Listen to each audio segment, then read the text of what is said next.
A paz do Senhor, meus irmãos, minhas irmãs, sejam muito bem-vindos ao nosso canal. É Tempo de Ensinar EBD, um canal exclusivo para os amantes da Escola Bíblica Dominical. Você aí já me conhece, eu sou Adriano Ricobelo, sou presbítero da Assembleia de Deus aqui da cidade Franca, interior de São Paulo. Também sou professor da Escola Bíblica Dominical. Ministro aulas também no CAPED, que é o Centro de Aperfeiçoamento de Professores da Escola Dominical. E hoje nós estaremos aqui para aprender mais uma aula fenomenal, fantástica, que vai nos ensinar muitas coisas preciosas. Você que nos acompanha desde o início do vídeo até o final desse vídeo, pode ter certeza que nós estaremos transmitindo um conteúdo de qualidade e também com muita responsabilidade, que é essencial para cada professor e também para cada canal aqui no YouTube. E hoje nós iremos falar sobre a lição de número 4. A lição de número 4 tem como tema Quando se vai a glória de Deus. Lição essa que será ministrada no dia 23 de outubro de 2022. Lembrando que nós estamos aí em uma sequência de assuntos e em uma sequência de fenômenos que estão acontecendo na terra de Judá. Nós já aprendemos sobre a visão que Ezequiel teve lá no início, lá às margens do rio Quebar. Nós aprendemos também que ele ficou um período mudo, sem poder falar nada e também sem poder responder nada. E com isso ele teve que usar o método da pantomima, que é a forma de se expressar através de gestos e ações. Com isso, capítulo 6, capítulo 7, eu tenho uma quebra do silêncio, porque Deus havia proibido de falar. E agora, ele pode quebrar esse silêncio e ele lança duas séries de discursos. E esses discursos são contra a terra de Judá, contra Jerusalém e também contra as nações vizinhas. Vimos também que ele fala sobre a destruição no capítulo 7 e no capítulo 8 nós vamos ver o quê? Nós vamos ver o resultado do quê? Dessas abominações. Então Ezequiel é levado em espírito até Jerusalém. O Deus mostra para ele o que está acontecendo de forma presencial em espírito, e ele vê que aquilo que ele predisse lá no capítulo 7 se confirmou no capítulo 8. Ou seja, Deus manda ele profetizar primeiro para depois mostrar o que estava acontecendo. E isso é uma metodologia bem diferente, né? Então ele foi usado realmente de forma muito especial. Aí aqui no capítulo 9, como Ezequiel já sabe o motivo da destruição da cidade e do templo, porque a cidade já havia sido invadida no primeiro cerco, e é por isso que ele está ali, ele, Daniel, Jeremias está em Jerusalém. Então você vê que existe um motivo.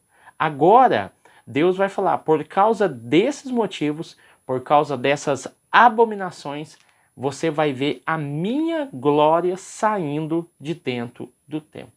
E é isso que nós vamos aprender aqui, e nós vamos ver o perigo que é a presença de Deus não se manifestar mais no meio do povo.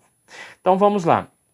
Ezequiel capítulo 9, do 3, 9 e 3, depois 10 e 4, também o versículo 18 e o versículo 19. Depois o autor pula para o capítulo 11, do 22 ao 25. Então, como o texto ele é bem extenso, nós vamos aqui para a introdução, tá bom? Aqui nós temos 4 unidades, então o nosso tempo é bem curto, senão nós não vamos conseguir terminar esse conteúdo. Esse conteúdo é bem importante. Então, a divisão vai ser por capítulo. Então, aqui ele vai usar 3 capítulos, na verdade, né? O capítulo 9, o capítulo 10 e o capítulo de número 11, tá bom? É uma seção. Vamos lá. Dentro da introdução, o autor vai nos dizer assim, ó. E me farão um santuário e habitarei no meio deles. Essa presença não era incondicional, ela era condicional. O povo tinha compromissos de acordo com a aliança feita. Então o autor já nos coloca aqui que a presença de Deus, iniciando-se lá no tabernáculo, ela é incondicional. Existia condições existentes para que o povo cumprisse, para que essa presença fosse presente no meio deles. Eu me lembro de algo que eu estudei, não me lembro agora o versículo, mas eu achei muito interessante que quando um israelita for fazer as suas necessidades, ele deveria carregar uma pá. E essa pá, ele cavava o buraco e ele enterrava as suas fezes. E o texto, ele é muito bem claro em dizer o seguinte: porque o Senhor caminha no meio do seu povo. Olha para você ver que interessante, quão cuidado Deus tinha nos detalhes. Até para as atividades fisiológicas do ser humano, deveria ter um lugar apropriado, porque o Senhor passeava no meio do arraial. Agora imagine você, o capítulo 8, que você já leu, muito provavelmente, você viu as abominações, como é que Deus continuaria habitando em um templo ao qual era desonrado todos os dias? Como é que Deus iria habitar numa cidade ao qual a própria liderança, e Deus coloca a culpa na liderança, tá bom? O texto é bem claro no versículo 17 do capítulo 8, que por causa deles, da liderança, há muita violência por toda parte, o país inteiro. Então, se temos uma espiritualidade boa, nós temos uma sociedade justa, honesta, com moral, com preceitos, com integridade, com ética. Se você tem uma espiritualidade, uma direção que não condiz com os parâmetros bíblicos, você também tem uma sociedade que não dá valor a essas questões, tá bom? Então vamos lá. Sobre a glória de Deus. O primeiro momento aqui, ele vai falar do tabernáculo, os irmãos já bem conhecem a história, tá bom? E o segundo ponto é a inauguração do Templo de Jerusalém. Isso vai ser falado um pouquinho mais para frente aqui. Então eu tenho dois momentos em que a presença de Deus se fez notória.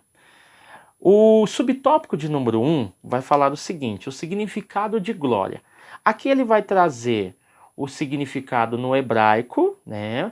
E esse significado no hebraico é no sentido literal, ou seja, peso. Até ele vai usar o exemplo aqui de Abisalão, que cortava o cabelo e pesava, se não me falha a memória, 1 quilo, alguma coisa assim, porque ele cortava anualmente. Então, vai usar aqui o termo glória, que é peso. Já na Septuaginta, ele traz a tradução aqui, que é o grego, aliás, o hebraico traduzido para o grego, tá bom? E ele vai trazer o que aqui? As palavras no sentido teológico. Então ele vai trazer glória no sentido real, literal, e glória no sentido teológico. No sentido teológico, que a Septuaginta traz esse conceito, é doxa, glória, resplendor, poder, honra, reputação, valor, honra. Mas, nas visões de Ezequiel, glória indica o resplendor, na verdade. O resplendor pela presença do Senhor. O que é esse resultado desse resplendor? Na verdade, quando se fala resplendor, eu estou falando de um conceito positivo que se tem sobre, ou seja, sobre o quê? Sobre o brilho, a glória, a presença do Senhor. É por isso que ele usa, nas visões de Ezequiel, glória indica o resplendor pela presença do Senhor. A forma como o Senhor aparece, ou seja, o conceito muito positivo que se tem sobre a presença e a glória do Senhor. O que é que eu vejo? O que é que eu sinto? O resplendor da sua glória se manifesta de que forma? É as formas descritas por Ezequiel, tá bom? Virando a página aí, você vai ver que ele vai usar o texto de Ezequiel. Ezequiel capítulo 1, versículo 26. E ele vai dar uma descrição. É por isso que o texto, o autor, vai falar que a glória, segundo Ezequiel, indica o resplendor. Então, eu peguei a NTLH, nova tradução da linguagem de hoje, que é um texto muito bom para se trabalhar. Ele vai dizer assim, ó, Ezequiel 1:26, o texto está aqui na revista. A segunda parte. Que brilhava como se fosse bronze. Tá? Não é bronze, brilha como bronze. No meio do fogo. E a sua luz tinha todas as cores do arco-íris, nas nuvens. Esta era luz brilhante que mostra a presença da glória. Então, a forma como Deus se manifestava e a forma como eles viam e interpretavam mostrava o simbolismo dessa glória, como eles enxergaram a glória de Deus. Era parecido com o que essas visões João teve e ele descreveu também de forma humana para que todos aqueles que ouvissem as suas palavras entendessem o que ele viu ali, né? O que ele sentiu, o que ele pressentiu. Ele sentiu medo, ele sentiu alegria, ele sentiu pavor. Como era? Né? Lembrando que quando Deus começou a se manifestar para os israelitas, no cume do monte, né, com relâmpagos, com raios, o que o povo fez? Ficou com medo. Moisés, não queremos que Deus fale conosco. Fale você conosco. Seja o intermediador. Porque aquelas visões do resplendor da glória de Deus foram assustadoras ao ponto de o povo não querer se aproximar.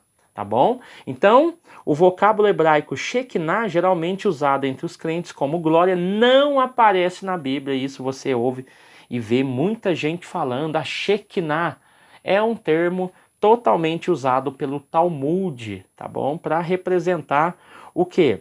A morada em, ou seja, é uma referência à glória de Deus, mas no Talmud, tá bom? Então vamos lá, entendendo isso, o subtópico de número 2 vai dizer o seguinte: a glória de Deus. Ela se manifestou aos filhos de Israel quando Moisés dedicou o templo a Deus.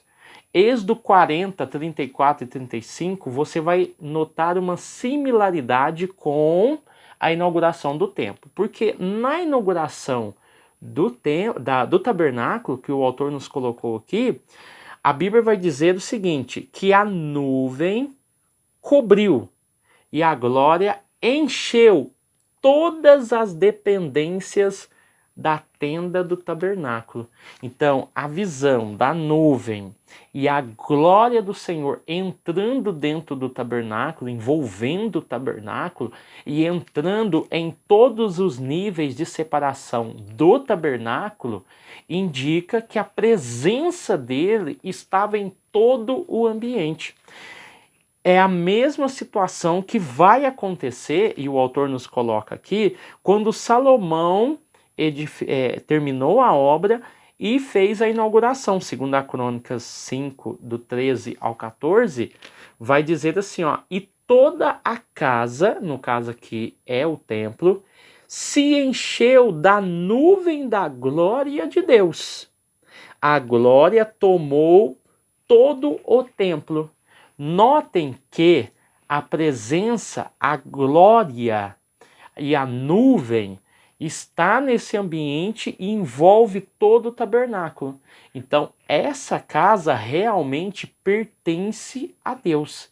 Então, você vai ver que ele tem acesso a todos os ambientes. Então, todos os ambientes devem ser respeitados, porque esse ambiente tem resquícios, tem o cheiro, tem a presença da glória de Deus. Então, ele não pode ser habitação ou morada de outros deuses. Ele não pode ser habitação ou ambiente para um outro tipo de adoração. É um ambiente exclusivo aonde Deus se manifesta. Entendeu? Então, quando você olha, mas essa promessa nunca foi incondicional, tanto no tabernáculo quanto no templo. Porque parece que o povo havia se esquecido disso. segundo a Crônicas, capítulo 7, 14 e 16, ele apenas mostra para nós, para o leitor, para o aluno e professor, que tudo isso que está acontecendo, ele é condicional. Ele está condicionado ao homem. O ambiente é de Deus, a casa é de Deus, mas essa presença de Deus está condicionada ao comportamento humano. Então, dependendo do comportamento, a glória fica ou a glória sai. Aí você vai ver que um dos requisitos para que essa glória não saia do templo é que aquele que me chama pelo meu nome, nome de Deus, ok? Não é outro nome. Não é o que estava acontecendo no capítulo 8. As abominações no templo, 70 anciões, dos 25 anciões, a deusa do ciúme, as inscritas em relevos, os desenhos em relevo dentro daquela câmara secreta, as orgias que estavam acontecendo, aquele que chama pelo meu nome, não é pelo nome de Tamuz, não é pelo nome de Baal, de Azerá, não é. Aí ele tem que fazer o quê? Se humilhar. Primeiro item, segundo, né? Orar e buscar a minha face. Aí ele vai sarar a terra, vai curar as feridas e você já conhece o texto. Então aqui está bem especificado a descrição da glória de Deus e a importância dessa glória no templo, ok? Então, entendendo tudo isso, nós vamos aqui para o subtópico de número 2, sobre a retirada da glória de Deus. Um momento crucial, triste, mas necessário, tá bom? No capítulo 8 nós vimos a denúncia das abominações, capítulo 9, o julgamento divino, o capítulo 10, o início da retirada da glória e o capítulo 11, a retirada completa da glória, a presença de Deus. Então o autor, ele bem resumiu aqui. Então vamos partir por umas particularidades bem interessantes para que você entenda melhor esse contexto. Vamos lá. Então o autor colocou A, B, C e D, que ele vai explicar aqui, então não precisa da gente falar. Vamos lá. Subtópico de número 1, o querubim e a nuvem. Vamos lá. O profeta está se referindo aos 2 querubins do propiciatório da Arca da Aliança. Nós vamos ver ou as 4 criaturas da visão inaugural do capítulo. Se você pega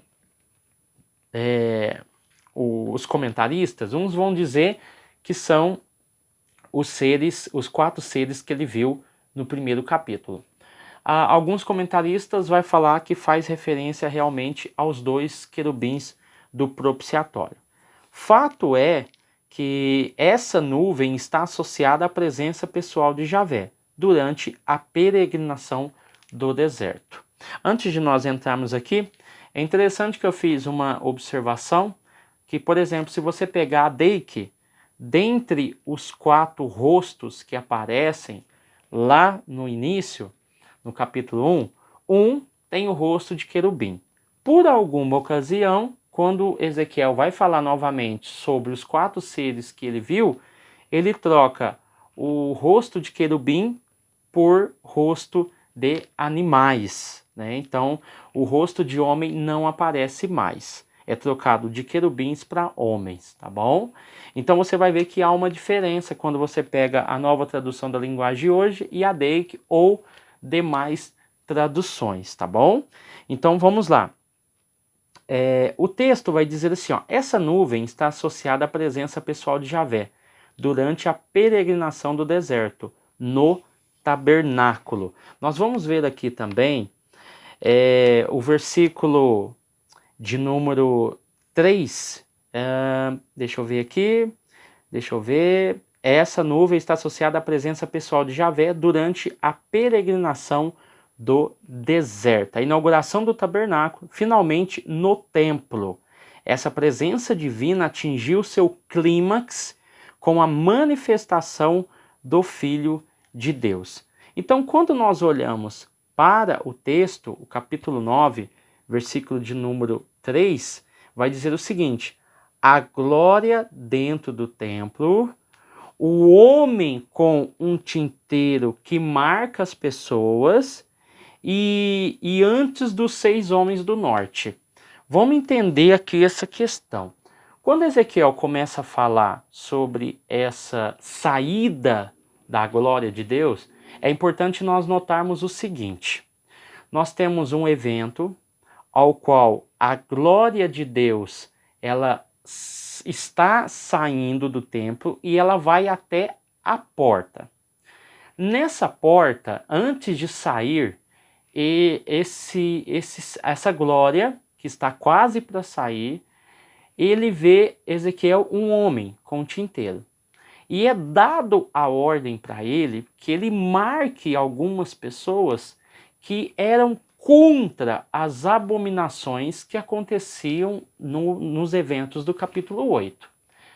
Essa marcação, ela faz com que essas pessoas fossem protegidas dos 6 seres que vêm do norte, que no caso teriam e seriam dada a permissão para que matassem as pessoas de Jerusalém.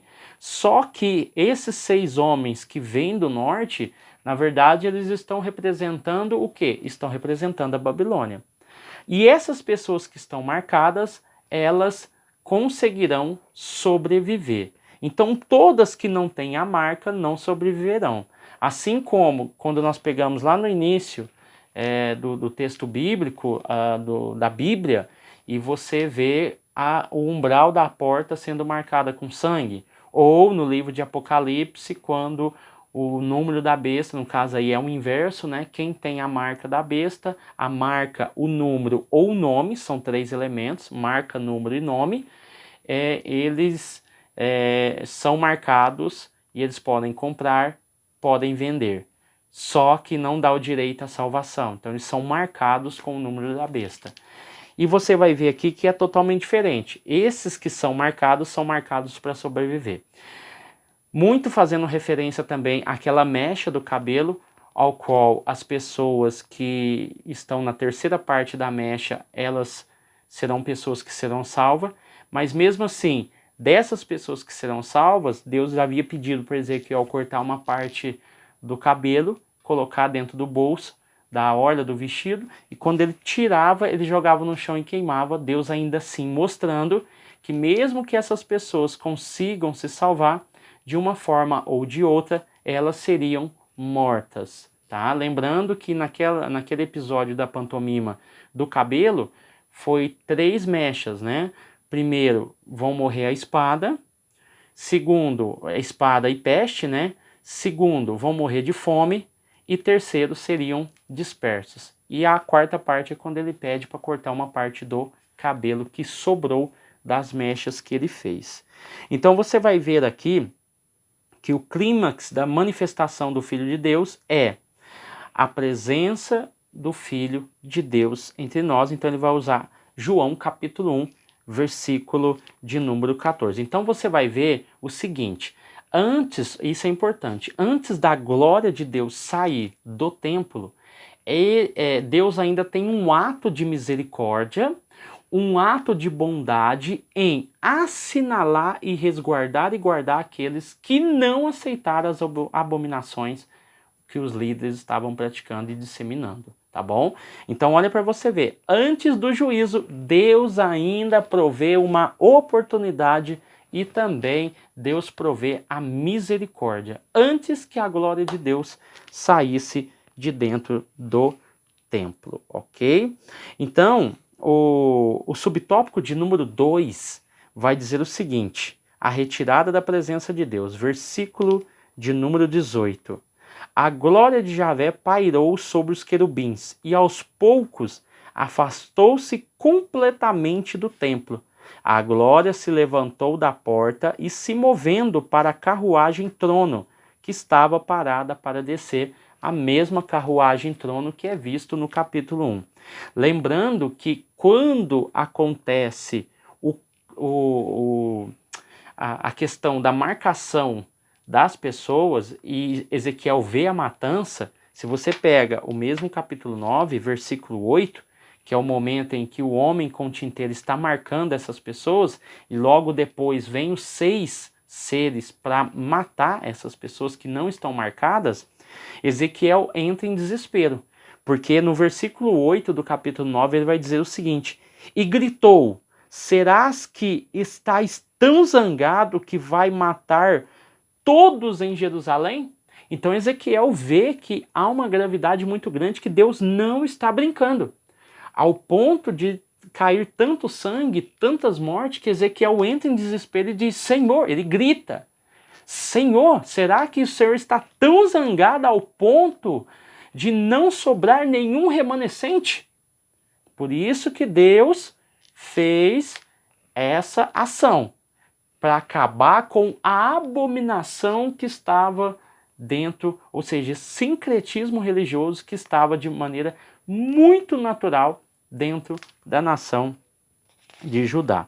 Então você vai ver que, se você olhar aqui, você vai ver que há um agravante muito grande acontecendo na nação de Israel. Vamos lá. Falando aqui da retirada, nós já falamos, né, que no capítulo 9 começa a se movimentar a glória de Deus, tanto é que ela sai ali da asa dos querubins e vai até a porta do templo, e acontece todo o episódio do homem com tinteiro e os 6 homens seres que vão trazer a destruição. No capítulo 10, versículo 19, ela se retira completamente. Uma das hipóteses, até os comentaristas aqui que eu andei lendo, eles dizem o seguinte, que provavelmente essa glória, ela saiu de Jerusalém para ir para o exílio, para ficar entre o povo do exílio.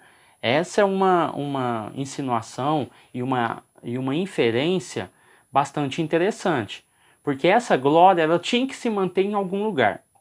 E qual era o lugar mais propício? O exílio, onde as pessoas que estavam ali viram que realmente o exílio havia proporcionado dor, havia proporcionado separação, existia a quebra familiar, espiritual, devido à complexidade do acontecido. Então, muito provavelmente que essa glória foi para o meio dos exilados. Então, essa é uma hipótese bastante interessante, que pode ser muito bem aceita. Vamos lá. Então, nessa visão, Ezequiel acompanha a glória de Deus flutuando sobre os querubins e vê a carruagem divina se mover para a porta principal do templo, para a sua partida definitiva. Nós já falamos aqui em outras aulas o seguinte, que o povo estava muito confiante no templo, que o templo era intocável, que a nação de Jerusalém era intocável. Nós já aprendemos que isso também lá na frente, Jesus vai falar que em 3 dias ele derruba o templo. E eles vão questionar, mas o templo que Herodes reconstruiu demorou 40 anos. Agora vem o Senhor e fala que em 3 dias vai derrubar ele. A confiança no templo era essencial e fundamental. Porque ali estava a presença de Deus. Mas o que adianta um templo físico sem a glória e sem a presença de Deus? Então é uma igreja sem propósito. Uma igreja que não tem a presença de Deus, ela está fadada ao fracasso, com toda certeza. Tá bom? E aqui o autor também vai nos mostrar que essa casa foi destruída pelos caldeus em 587, tá?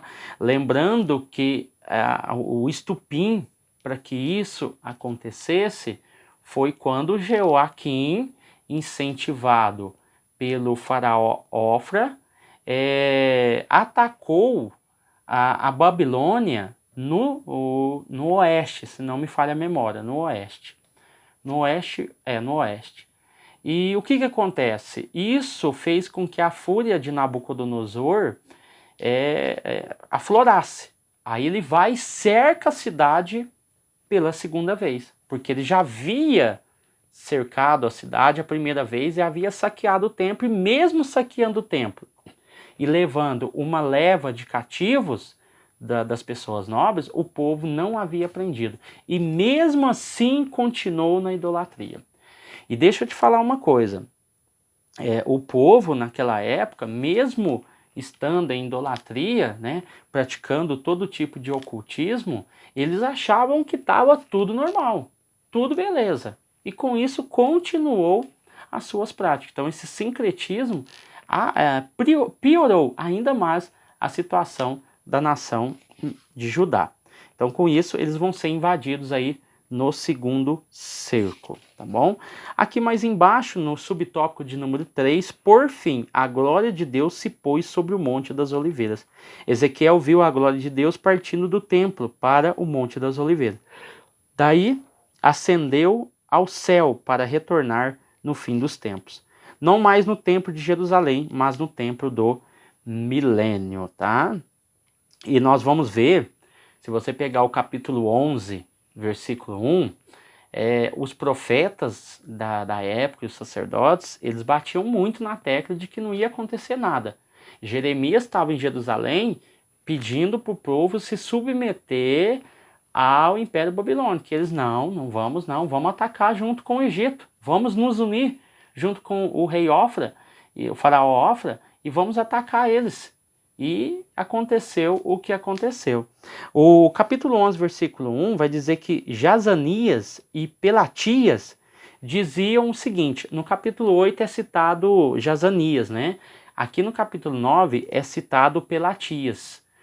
Dos 70 e dos 25 não é citado o nome de ninguém, a não ser, exceto esses dois. Um no capítulo 8, outro no capítulo 9. Olha o que eles diziam. A cidade é como uma panela, e nós somos como a carne, ou seja, estamos protegidos por essa panela. Nada vai nos impedir, aliás, nada vai nos atrapalhar, nada vai nos afrontar, nada pode nos atingir, porque nós somos a carne dentro da panela. Então, o versículo 7 do capítulo 11 é uma resposta até de Deus, né, que diz assim, ó, a carne são os corpos que vocês mataram. Então olha para você ver que interessante, eu tenho um episódio muito anterior a Cristo, ao qual eles estão matando profetas, em Crônicas vai falar isso, eles matam profetas, eles não ouvem a palavra desses profetas, nem as palavras de advertência, e agora Deus está respondendo a eles que essa carne que eles estão falando que é eles, na verdade são a carne de quem eles mataram. Pessoas inocentes, profetas, sacerdotes, que queriam fazer o bem ou que eram contra as suas práticas.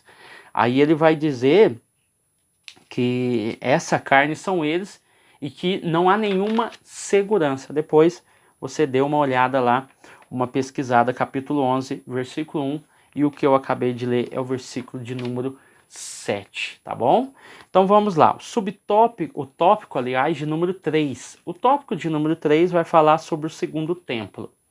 Nós vamos aqui pegar, é óbvio, de maneira bem panorâmica, porque a grosso modo nós vamos ver que essa presença ela vai sair nesse período. Nós não temos menção na Bíblia de que a presença, a glória do Senhor voltou novamente, e Ageu fala muito bem sobre isso.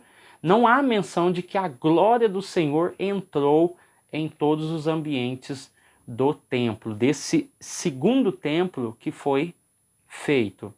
E também não há menção dessa glória de Deus entrando dentro do templo ao qual Herodes reconstruiu, aliás, reformou e ampliou. Não há menção.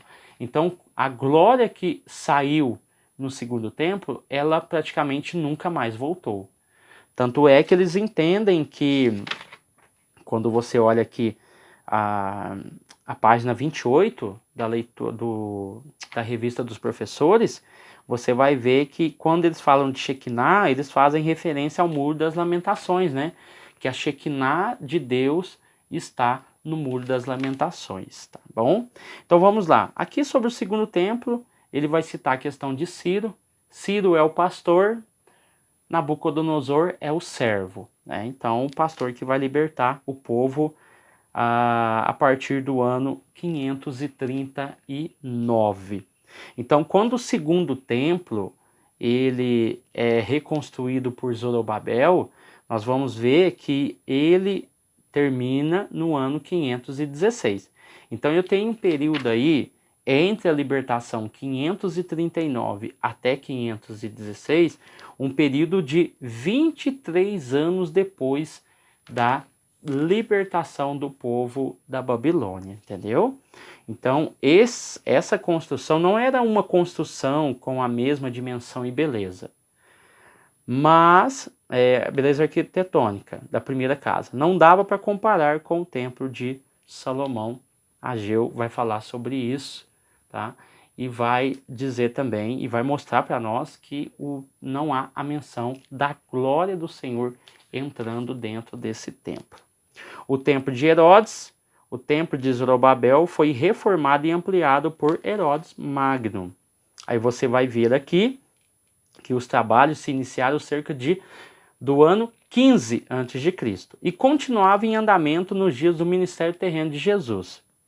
Ok? Aí aqui vai dizer 46 anos depois, conhecido como Segundo Templo, era o cartão postal de Jerusalém. A construção só foi concluída em 66. Foi concluído em 66, mas os irmãos bem conhecem, sabem da história, que no ano 70 o templo foi destruído novamente pelos romanos. Né? Então você vai ver que todo o trabalho de reconstrução, ampliação, não foi suficiente para impedir que o templo fosse destruído novamente pelo Império Romano no ano 70 depois de Cristo, lembrando que as obras finais terminaram em 66. A presença do Filho de Deus, não há registro de que a glória do Senhor tenha enchido a casa de inauguração por Zorobabel. E aí, diferente de Moisés e de Salomão quando inauguraram, tá bom?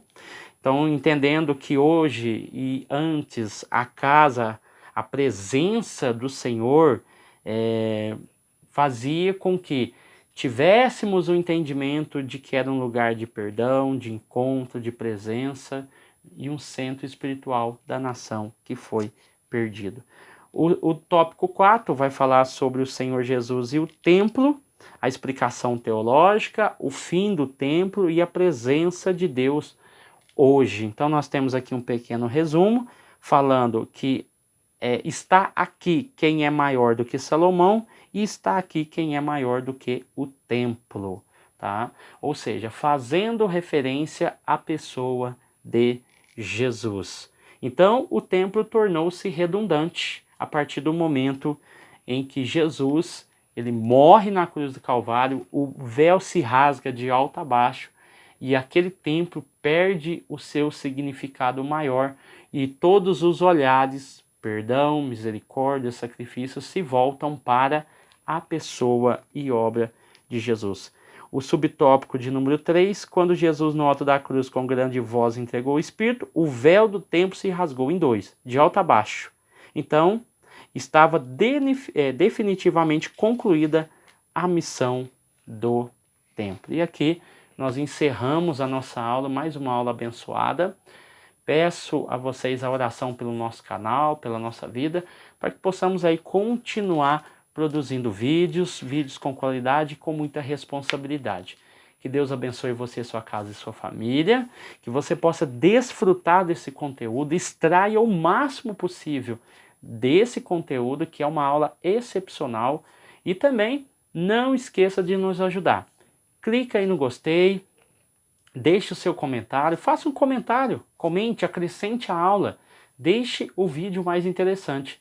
E também, nós estamos aqui com o projeto do canal, se você quiser ajudar com o nosso canal, com qualquer valor, nós vamos deixar aqui na descrição do vídeo o Pix para você fazer a sua contribuição. Tem alguns irmãos que já fizeram, sou muito grato a vocês, estarei orando por vocês e pode ter certeza que daqui uns meses aí a gente vai estar com esse microfone profissional, com som bom, uma qualidade melhor de audição, sem sopro, sem zunido, ou seja, a aula vai ficar muito mais interessante, o conteúdo vai ficar mais esplêndido, tá bom? Deus abençoe você, sua casa, sua família. Lembrando, se você quiser ir aí na sua igreja, o evento que você está agendando aí, fazendo escola bíblica de obreiro, escola bíblica dominical, enfim. Pode entrar em contato conosco que a gente vai ter o maior prazer e a maior honra de estar aí com vocês, tá bom? Deus abençoe vocês e até o próximo vídeo.